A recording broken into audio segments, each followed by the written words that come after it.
Nandito ako ngayon sa park. Pinagbigyan tayo ngayon ng panahon. Medyo nag-positive. So, ibig sabihin, mainit-init siya ng konti. Pero, hindi pa rin yung mainit na parang sa Pinas. Kasi, may mga konting snow pa na natitira. Hindi pa siya tunaw. Kaya tingnan nyo yun. Balot na balot pa ako. Ito.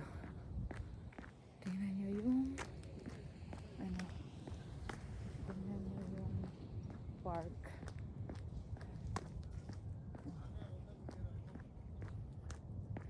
Maano pa siya. May snow pa. Kaya konti pa lang ang tao na naglalakad, nag-walking. Kasi nga maano pa siya, malamig. Meron kanina dito mga nakasalubong ko, matatanda na, pero umuwi na rin, hindi lang nagtagal. Kaya 3 ikot lang tayo ngayon.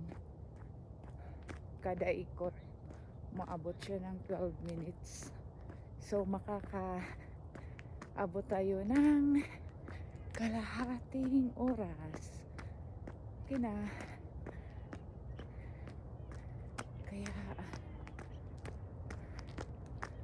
ang ganda lang, ang saya-saya ko lang. Kasi imagine mo, ilang buwan ang taglamig kaysa summer. Mas matagal ang taglamig kaysa summer. Kaya swerte na rin pag umayos yung panahon, kasi makakalakad, makakalabas, makakagala, lahat na lang pwede mong gawin kaysa malamig siya. Sa bahay ka lang, mag-aantay ka lang ng oras hanggat gumabi, hanggat mag-umaga na naman. Nakaka-bored. Kaya salamat at kumanda yung panahon ngayon. Pero tingnan nyo yung park, skating rin yan. Tapos sledding doon pag makapal yung yung snow. Siguro nagla-climate change na rin, kaya pa iba-iba yung panahon ngayon. Kasi January pa lang. Yung winter kasi December, January, February. So 3 buwan. So ngayon winter talaga. Pero kasi nga nagka-climate change. So minit-init na siya. Tingnan nyo yung dinadaanan ko. Ganon siya. May mga kunting bato, mapapansin nyo. Nilalagyan nila yun para kung meron may snow, hindi masyadong madulas. Kasi nga may bato. Yun. Linalagyan na ng government yung bato. Ayan.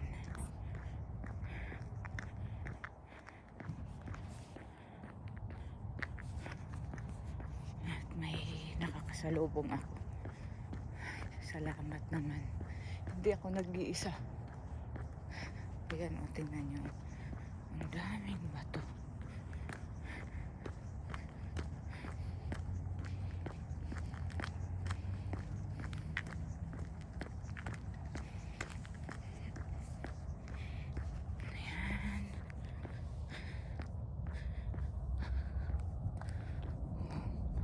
Lawak nitong park.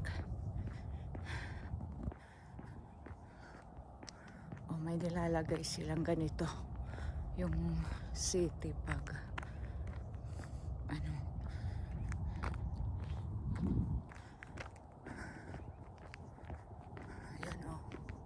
may isa pa akong nakita. mag-go walking din. Kasi parang ito lang yung liwangan natin. Pag winter, maglakad.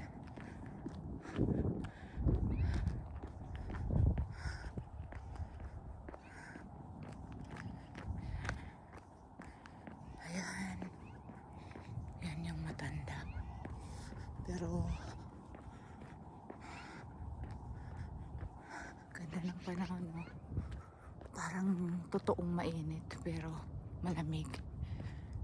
Pag sa Pinas ganito yung panahon, pagpapawisan ka na. Ako nakatatlong ikot na. Pangatlo na to. Wala pa rin. Malnourished si Inday. Hindi pinagpapawisan.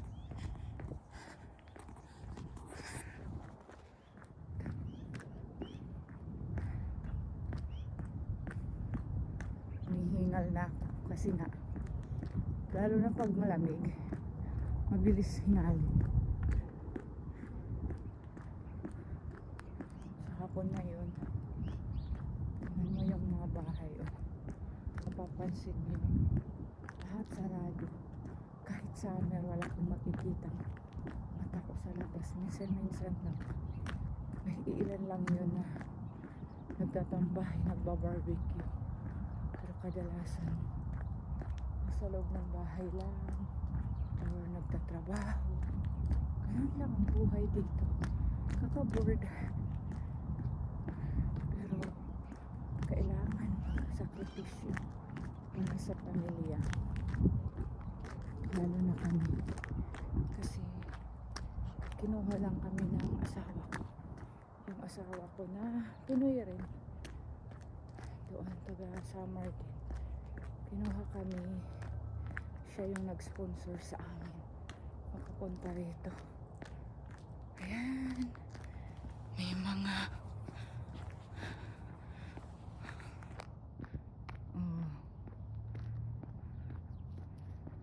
may mga ibon. Ayan.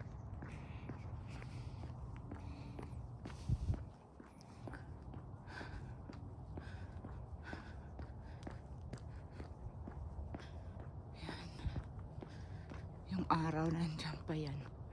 Pero pag alas 5 medyo na madilim na.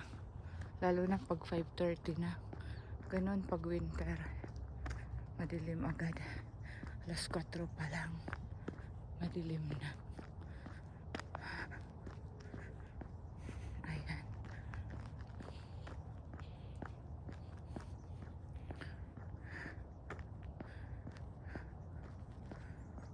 Uy, ang ganda ng araw.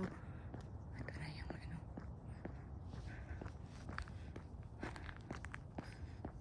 tahimik lang dito. Pero okay lang. Hindi naman siya nakakatakot kahit tahimik. Kasi nga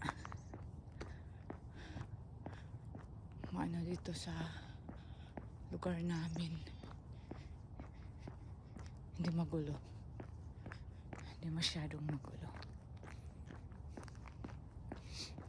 Ayan. Daming naglalaro dyan ng mga bata. Galing sa school kasi may school lang dyan.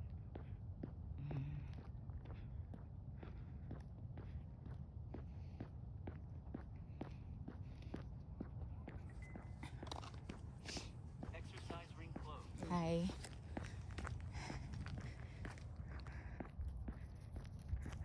Ito. Takot yung ibon. Ay, salamat. Unti-unti na akong pinagpapawisan.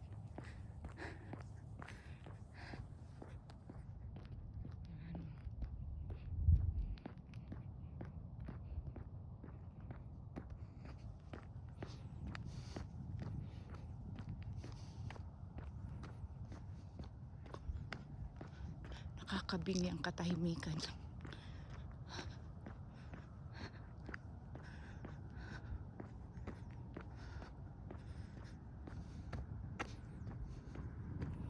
Lalo na pag winter. Grabe, ang tahimik. Pag summer kasi medyo maraming nag-walking dito. Kaya, okay lang. At, uwi na ako. Pinawisan ako ng konti. Okay na siguro. Ay, alam ko.